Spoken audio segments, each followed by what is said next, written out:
ज़माने की बात है।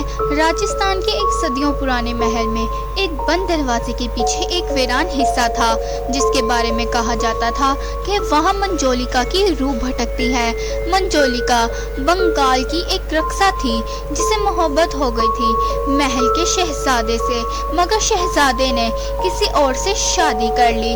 मंजोलिका के दिल में इतना सदमा था कि उसने अपनी जान ले ली।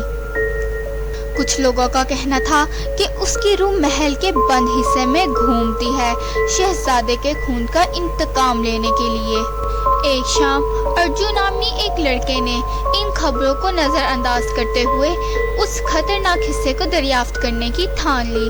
उसने एक पुराने नक्शे की मदद से चुपके से महल के महफूजों को चकमा दिया और उस पुराने वीरान हिस्से की तरफ बढ़ने लगा। जब वो उस कमरे में पहुंचा तो वहां एक टूटा हुआ आईना नजर आया जिस पर धुंधले अल्फाज नक्श थे। जैसे ही उसने करीब से देखा, अल्फाज साफ हो गए, आ गए हो तुम। उसने इसे ज़हनी धोखा समझकर नज़रअंदाज कर दिया, मगर फिर उसके कानों में पाजेब की हल्की हल्की आवाज़ें सुनाई दी।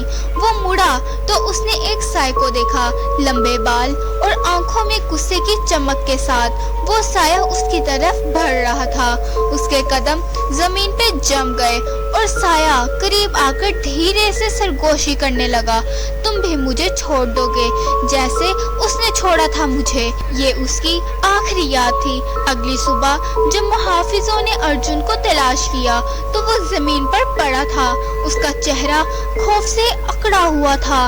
उस दिन के बाद अर्जुन कभी भी वहां नजर नहीं आया। कहते हैं कि आज भी अगर आप रात के वक्त उस वीरान हिस्से के करीब जाएं तो पाजेब की हल्की हल्की आवाजें सुनाई देती हैं और एक सरगोशी गूंजती है, आ गए हो तुम।